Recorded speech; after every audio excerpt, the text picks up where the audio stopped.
ہمارے سر کے بال بہت ٹوٹتے ہیں، بہت ٹینشن ہو رہی، بڑے گھنے بال تھے اب بہت ہلکے بچے ہیں۔ یہ اکثر خواتین کے ساتھ ایسا معاملہ ہوتا ہے کہ ان کے سر کے بال جھڑ جاتے ہیں، بہت زیادہ بال ٹوٹنے کی وجہ سے وہ چھوٹی سی پونچھیں ہی باقی رہ جاتی ہے۔ پھر وہ ایسی عورتیں پھر پتہ ہے دوپٹے اوڑھنا شروع کر دیتی ہیں۔ اگر کوئی عورت ویسے دوپٹہ نہیں اوڑھتی ہے، لیکن بعض عورتیں اوڑھتی دوپٹہ اس لیے ہیں کہ ان کے چھوٹے سے بال دکھ رہے ہیں تو انہیں شرم محسوس ہو رہی ہے تو دوپٹہ اوڑھ نہیں۔ دیکھو اگر دوپٹہ آپ اللہ اس کے رسول صلی اللہ علیہ وآلہ وسلم کی وجہ سے کہ آقا علیہ الصلوۃ والسلام نے بتایا ہے کہ عورت کو پردہ کرنا ضروری ہے، اس لیے کر رہے ہیں تو آپ کے لیے ثواب ہے۔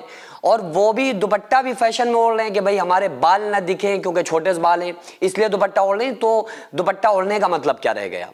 تو یہ سارے کام تو ہمیں شریعت پر عمل کرنے کی وجہ سے ان تمام کاموں کو کرنا چاہیے، نہ کہ فیشن کی وجہ سے۔ ہاں، بال کیوں ٹوٹتے ہیں یہ بھی میں آپ کو بتاتا ہوں۔ دیکھو بال ٹوٹنے کی بہت ساری وجوہات ہیں، اس میں سب سے امپورٹنٹ چیز دو ہیں۔ پہلا کام، جو لوگ شیمپو تیل بدل کے استعمال کرتے ہیں، یہ میں بڑے حکیموں کا ایک تجربہ آپ کے سامنے بیان کر رہا ہوں۔ دوسرا کام، جو ٹینشن یا اسٹریس بہت زیادہ لیتے ہیں، ان کے پھر سر کے بال کمزور ہو جاتے ہیں اور ان کے بال جھڑنا شروع ہو جاتے ہیں۔ تو ان دو کاموں سے بچنا ہے پوری طریقے سے۔ اور کن کاموں کو کرنا چاہیے وہ بھی میں آپ کو دو باتیں بتاتا ہوں، اس پر عمل کر لو، انشاءاللہ بال زبردست مضبوط ہو جائیں گے۔ اور بعض لوگ تو اتنا اسی کا ان کو اسٹریس ہو جاتا ہے کہ لو ہمارے بال جھڑ رہے ہیں، بال جھڑ رہے ہیں، بال جھڑ رہے ہیں۔ بعض لوگ تو، ایک نے تو مجھ سے کہا نا کہ یہ موت آنے کی نشانی ہوتی ہے۔ بھائی موت آنے کی نشانی کچھ نہیں ہوتی ہے۔ بعض ایسے بچے بھی آپ نے دیکھے ہوں گے جو پیدا ہوتے ہی مر جاتے ہیں۔ بعض ایسے بھی خوبصورت نوجوان دیکھے ہوں گے جن کے زبردست بال ہوں اور وہ دنیا سے چلے جاتے ہیں۔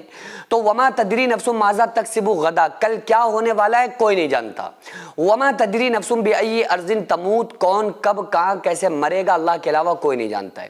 اذا جاء اجلها لا يستأخرون ساعة ولا يستقدمون، جب موت کا وقت قریب آ جاتا ہے تو ایک ذرہ نہ جلدی ہوتی ہے نہ ایک ذرہ دیری ہوتی ہے۔ تو یہ اللہ تبارک و تعالیٰ کے اختیارات ہیں۔ یہ ٹینشن اپنے دماغ سے نکال دو کہ اس کے ذریعے سے ہمیں کوئی پرابلم ہوگی، ایسا بالکل نہیں ہے۔ بال جھڑنا ایک عمومی چیز ہے، اس لیے اس کی وجہ سے اتنی ٹینشن نہ لیں کہ آپ اور زیادہ آپ کا اسٹریس بڑھ جائے۔ دو کام کرو نا، انشاءاللہ بال آپ کے مضبوط ہو جائیں گے۔ پہلا کام آپ کو یہ کرنا ہے کہ صبح 3 مرتبہ اور شام کو 3 مرتبہ دعا پڑھنا ہے جس کی وجہ سے آپ کا اسٹریس کم ہو۔ وہ دعا کون سی ہے؟ یہ آقا علیہ الصلوۃ والسلام کا بتایا ہوا میں نسخہ بتا رہا ہوں، یہ کوئی آج کل کا نہیں ہے بلکہ 14 صدی پہلے جو رسول اللہ صلی اللہ علیہ وآلہ وسلم نے عمل بتلایا ہے کہ صبح جو شخص 3 مرتبہ پڑھ لے بسم اللہ الذی لا یضر مع اسمہ شیء فی الارض ولا فی السماء وہو السمیع العلیم، شام تک 70,000 فرشتے اس کی حفاظت کریں گے اور وہ تمام آفات بلایات اور تمام موت کے علاوہ تمام بیماریوں سے محفوظ رہے گا انشاءاللہ تعالی، تمام حادثات سے محفوظ رہے گا۔ اور شام کو پڑھ لے تو صبح تک فرشتے اس کی حفاظت کریں گے اور تمام بلا و آفات سے وہ بندہ محفوظ رہے گا۔ تو یہ اپنے ورد میں لے آؤ، یہ آقا علیہ السلام کا بتلایا ہوا یہ وظیفہ، یہ عمل کہ بسم اللہ الذی لا یضر مع اسمہ شیء فی الارض ولا فی السماء وہو السمیع العلیم، صبح 3 مرتبہ شام کو 3 مرتبہ ہر حال میں پڑھیں۔ اس کے علاوہ ایک نسخہ میں آپ لوگوں کو بتا دیتا ہوں، میرے پاس زبردست ایک نسخہ موجود ہے جو حکیموں کا زبردست حکیموں والا نسخہ ہے، وہ میرے پاس لکھا ہوا نوٹ کیا ہوا ہے، میں وہی نسخہ آپ لوگوں کو بتا دیتا ہوں۔ پہلا کام آپ کو یہ کرنا ہے کہ 100 ملی لیٹر ناریل کا تیل لے لیں، ناریل کا جو عام طور سے تیل آتا ہے وہ، اس میں 2 چمچ میتھی کے دانے ڈال دو۔ 2 چمچ میتھی لو نا جو عام طور سے گھر میں استعمال ہوتی ہے، 2 چمچ وہ میتھی کے دانے ڈال دو۔ اس کے علاوہ چھوٹا سا ایک پیاز لے لیں، اس کا آدھا چھلکا لے لیں اور ان ساری چیزوں کو نا تیل کے اندر ڈال دیں، میتھی کو اور اس کے علاوہ یہ جو پیاز کا چھلکا ہے اس کو ڈالنے کے بعد اس کو پکائیں، تیل میں پکنے دیں جب تک وہ میتھی کا جو دانہ ہے وہ براؤن نہ ہو جائے نا، جب تک کہ اس کو خوب اچھی طرح سے پکائیں۔ اس کے بعد پھر اس کو اتار لیں آپ، پھر اس کو ٹھنڈا کر لیں۔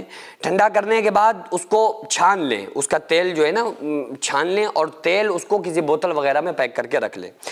سونے سے پہلے روزانہ ہلکا سا سر میں جڑوں میں اس کی مالش کر لیں، ٹھیک ہے؟ یہ مالش آپ کریں اور ان چیزوں میں سے کوئی چیز آپ کو نقصان نہ کرتی ہو، بعض لوگوں کو کچھ چیزیں الرجی ان کو ہو جاتی ہے، تو یہ ڈاکٹر سے مشورہ ضرور کر لیں۔ اگر نہیں ہے تو کوئی پرابلم نہیں، آپ اس کو لگا سکتے ہیں، یہ تو ایک نسخہ ہے، یہ کوئی انگریزی دوائیں یا ویسی دوائیں نہیں ہیں۔ تو آپ اس کو اچھی طرح سے سر میں مالش کریں، یہ کام آپ کریں انشاءاللہ تعالی۔ میں امید کرتا ہوں بہت لوگوں کو میں نے یہ آف لائن میں اس نسخے کو کروایا ہوا ہے، بتایا ہوا ہے اور اس کا زبردست فائدہ ہوا ہے۔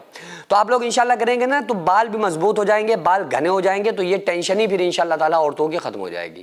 سوچیں کل قیامت کے دن جب ہر انسان اپنے اعمال کا محتاج ہوگا تو آپ کے لیے جنت میں ایک شاندار محل تیار ہوگا، کیونکہ آپ نے اللہ کے گھر کی تعمیر میں حصہ لیا تھا۔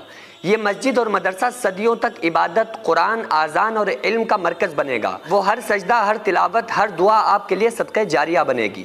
رسول اللہ صلی اللہ علیہ وآلہ وسلم نے فرمایا جو اللہ کے لیے مسجد بنائے اللہ اس کے لیے جنت میں گھر بنائے گا۔ بھائیوں اور بہنوں، کیا آپ چاہتے ہیں جنت میں اللہ آپ کے لیے گھر بنائے؟ آپ کے پاس بڑا ہی سنہرا موقع ہے۔ ہم مسجد اور مدرسے کے لیے زمین خرید رہے ہیں۔ آن روڈ ہونے کی وجہ سے زمین کی قیمت تقریباً 2 کروڑ ہے، لیکن ٹائم ہمارے پاس بہت ہی کم ہے۔ بڑی کم مدت میں ہمیں یہ پیسہ مالک تک پہنچانا ہے۔ مالک تک قیمت نہ پہنچنے کے سبب ہمارا بیانہ بھی واپس ہو سکتا ہے۔ تو اس لیے آپ سے خصوصی گزارش ہے کہ آپ کو اس نبی کا واسطہ جو ہمارے لیے راتوں میں رو کر گئے، طائف میں پتھر کھا کر گئے، کہ آپ اس ویڈیو کو اگنور نہ کریں اور 100، 200، 500، 1000 جتنی آپ کی وسعت ہو اس کے مطابق آپ زیادہ سے زیادہ تعاون کریں۔ اب یا تو آپ اس کو فراڈ کہہ دیں یا یہ کہہ دیں کہ پیسہ کمانے کا کوئی نیا چکر ہے اور ویڈیو چھوڑ کر چلے جائیں، لیکن اگر آپ کو ایسا نہیں لگتا ہے تو پھر خدا کے واسطے آپ زیادہ سے زیادہ تعاون کریں تاکہ ہم مسجد اور مدرسے کی زمین خرید کر اپنے مقصد میں کامیاب ہو جائیں۔ اور خدا کی قسم یہی ایک ایسا ثواب ہے جو ہمارے مرنے کے بعد قیامت تک ہمیں قبر میں ملتا رہے گا اور اللہ تعالی ہمارے لیے جنت میں گھر بنا کر دے گا۔